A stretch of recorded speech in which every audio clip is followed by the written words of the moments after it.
The basement of an abandoned warehouse in Detroit, concrete floors stained with blood that no amount of scrubbing can remove. Fluorescent lights flicker overhead, casting harsh shadows on the faces of men who gather here every Friday night to hurt each other. The air is thick with sweat, testosterone, and something deeper, the metallic scent of purpose. Makeshift bleachers hold an audience of 50 men, each one carefully vetted, each one sworn to secrecy, each one carrying the particular emptiness that only violence can fill. In the center of the ring, marked out with spray paint, and surrounded by floodlights powered by generators, a man watches two fighters pummel each other with focused intensity. His name was once Brad Pitt, though most people here know him only as Tyler, the man who gave them permission to feel alive. 25 years ago, he was one of Hollywood's most bankable stars. Now he's something else entirely, a prophet of violence, a teacher of pain, a leader of men who've forgotten how to live without breaking something first. The fighter on the left connects with a vicious right hook. Blood sprays across the concrete. The crowd roars its approval. Brad nods, satisfied. This is real. This matters. This is the only truth that exists in a world built on lies. Everything else, the movies, the fame, the red carpets, the carefully crafted public image, was just another form of corporate slavery. Just another way the system kept people consuming instead of creating, watching life instead of living it. It started with a character, Tyler Durden, Fight Club, 1999. A role that would define not just a career but a complete transformation of identity. Brad had played many roles before Tyler, but none had ever felt so true, so necessary. Playing romantic leads in movies designed to sell fantasies, smiling for cameras while promoting products he didn't believe in, living in a mansion while preaching authenticity. Tyler wasn't just a character. He was a revelation, a mirror held up to a society that had lost its way. For the first time in his career, he wasn't pretending to be someone else. He was discovering who he really was underneath the manufactured persona of Brad Pitt, Hollywood leading man. "You're looking at him," Tyler said in that basement 25 years ago, speaking to a room full of men who'd never been told they had permission to be dangerous. "You're looking at who he could be if you took away the fear, the shame, the need to be liked by people who don't matter." But when the movie wrapped, when the camera stopped rolling, when the other actors went home to their normal lives, Brad couldn't let Tyler go, or maybe Tyler wouldn't let him go. During filming, Brad had researched the character obsessively, read books about masculinity in crisis, about consumer culture's psychological effects. What he discovered was that Tyler Durden wasn't fictional. Tyler was the logical response to a world that had gone insane while pretending to be civilized. The premiere was in October 1999. Brad walked the red carpet in a designer tuxedo, smiled for cameras, gave interviews about acting and exploring dark themes. But inside, something had fundamentally shifted. The man in the tuxedo felt like the character now. Tyler felt like the truth. "What did you learn from playing this role?" a reporter asked him that night. "That we're all sleepwalking," Brad replied, his answer more honest than anyone realized. "That we've built a world designed to keep us weak, distracted, consuming instead of creating. Tyler isn't the villain of this story. He's the only one awake." The journalist laughed, assuming it was typical actor intellectualization. But Brad wasn't intellectualizing anything. For the first time in his career, he'd found a character who made perfect sense, who offered solutions instead of just problems, who had the courage to burn down a system that deserved to burn. Jennifer Aniston noticed the change first. They'd been married for 2 years, living the Hollywood dream in their Malibu mansion. But after Fight Club, Brad became distant, critical, obsessed with what he called the plastic reality of their existence. "You bought another designer handbag," he said one morning, staring at her new Prada bag like it was evidence of a war crime. "It's just a bag, Brad," Jennifer replied, sensing the strange intensity but not understanding its source. "It's not just a bag, it's a symbol of everything that's wrong with this world. You're buying status, buying the illusion of happiness, buying into a system designed to keep you empty so you'll keep consuming." Jennifer stared at him, genuinely confused. "It's a bag I liked. I bought it because it made me happy. What's wrong with that?" "Did it? Did it really make you happy? Or did it just briefly distract you from the fact that your life has no real meaning, no real purpose beyond looking good and spending money?" These conversations became more frequent, more aggressive. Brad would lecture about consumerism while sitting in a mansion filled with luxury cars and designer furniture. The irony was completely lost on him. He wasn't Brad Pitt anymore. He was Tyler Durden, raging against a system he'd never really been part of. The breaking point came 6 months after the film's release. Brad announced, without warning, that he was leaving Hollywood entirely. "I can't be part of this anymore," he told her. "Movies are just another drug. Another way to keep people sedated. We feed them fantasies so they won't notice how empty their real lives are." "Brad, you're one of the biggest stars in the world. You have projects lined up for years. You can't just walk away from everything we've built together." "Everything we've built is a lie, Jennifer. This house, this lifestyle, this marriage, it's all just another product being sold. I'm done being a product. I'm done selling products." "What about us? What about our marriage?" Brad looked at her with cold assessment. "You can come with me if you want to find out who you really are underneath all the makeup and designer clothes. But I won't stay here and participate in this elaborate suicide disguised as success."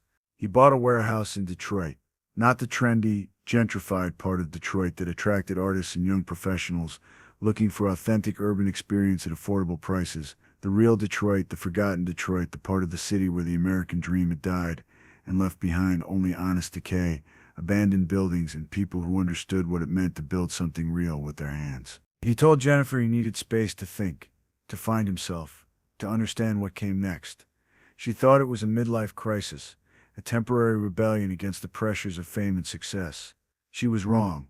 It was a complete psychological break disguised as philosophical awakening, a transformation that would turn one of Hollywood's most bankable stars into one of America's most dangerous underground leaders. The first Fight Club started in November 2000.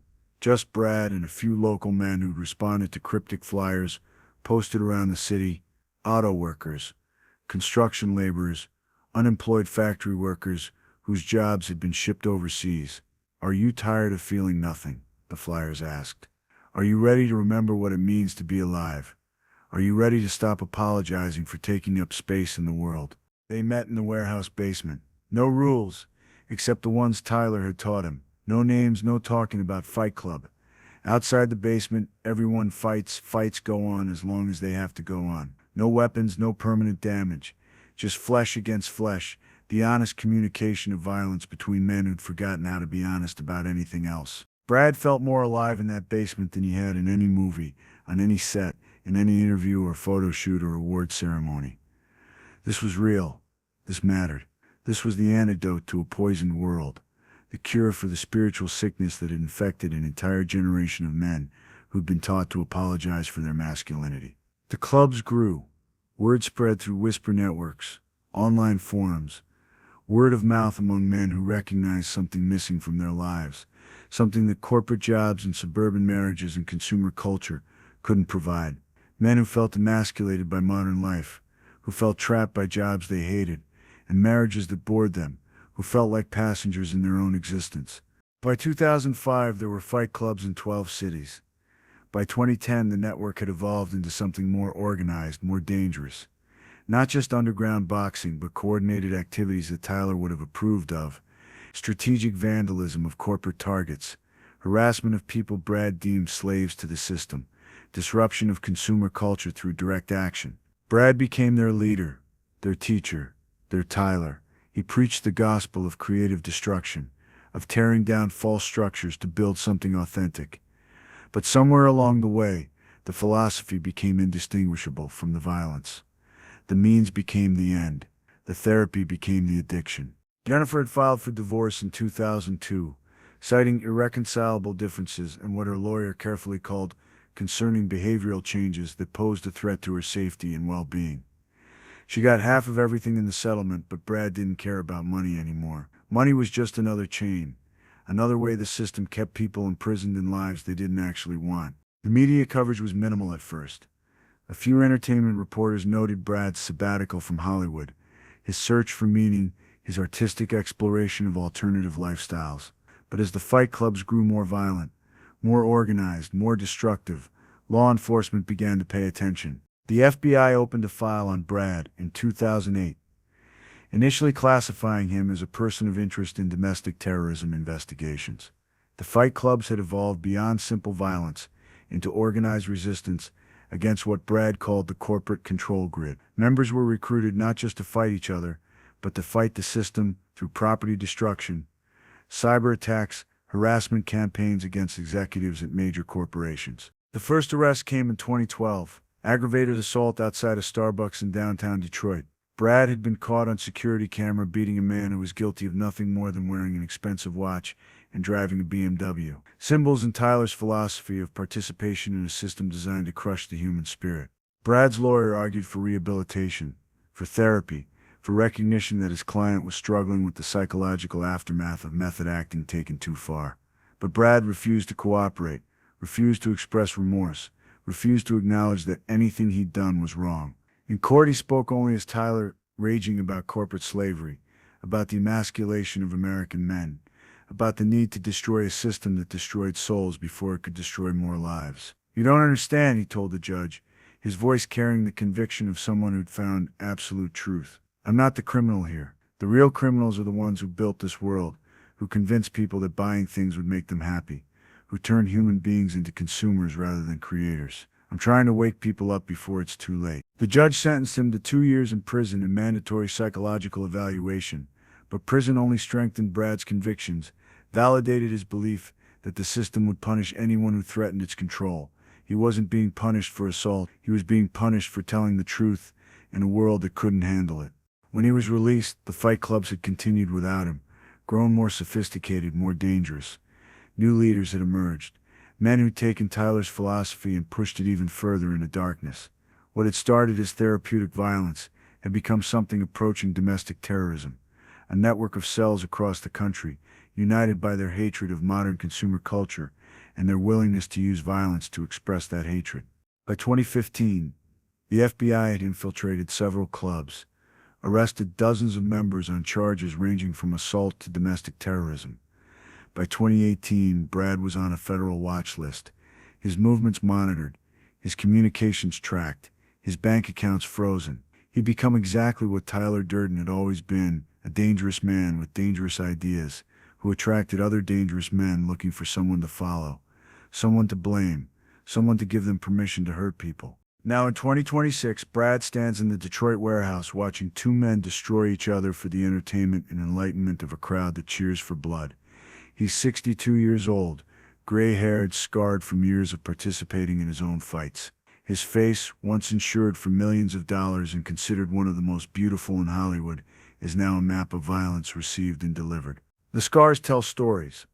The broken nose from a fight in 2003 that lasted 4 hours. The missing tooth from a brawl in 2008 with a member who challenged Tyler's authority. The knife scar along his jaw from an incident in 2015 that the police never solved. Each mark is a reminder of moments when philosophy became flesh, when ideas became actions, when Tyler Durden stopped being a character and became a way of life. The men who follow him call him Tyler. They don't know about his Hollywood past, don't care about his former fame, don't recognize the face that once graced magazine covers and movie posters around the world. To them, he's simply the man who gave them permission to feel something real in a world designed to numb them, who taught them that violence can be a form of honesty, that destruction can be a form of creation. But late at night, in the small apartment above the warehouse, Brad sometimes catches glimpses of himself in mirrors and doesn't recognize what he sees. The handsome movie star is gone, replaced by something harder, more honest, more dangerous. He's become the character he was never supposed to become, living a life that was never supposed to exist outside of fiction. The transformation is complete. Brad Pitt is dead. Tyler Durden survived. He tells himself this is evolution. Enlightenment, the natural progression of a man who refused to live a lie. He shed the false identity of Brad Pitt, Hollywood actor, and embraced the truth of Tyler Durden, prophet of necessary destruction. But sometimes, in the quiet moments between fights, when the warehouse is empty and the voices of his followers have faded, he wonders if he's simply gone insane in a very sophisticated way. The difference he's learned is academic. Insanity and enlightenment can look identical from the inside. The only difference is whether other people understand your vision or fear it.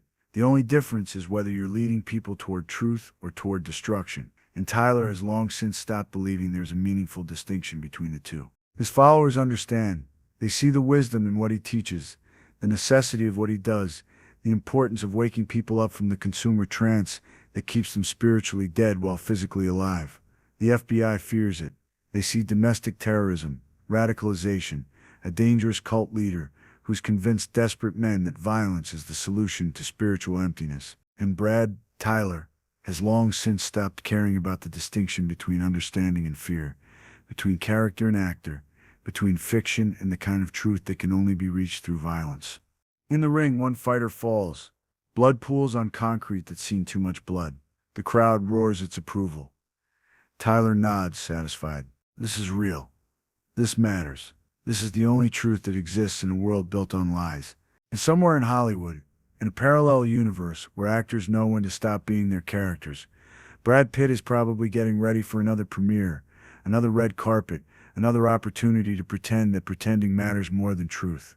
But Tyler Durden has never believed in pretending. Tyler Durden only believes in consequences. And consequences, Tyler has learned, are the only honest relationship a man can have with the world. The fighter gets back up. The fight continues. The truth, as Tyler understands it, never stops hurting. And neither, he's discovered, does enlightenment.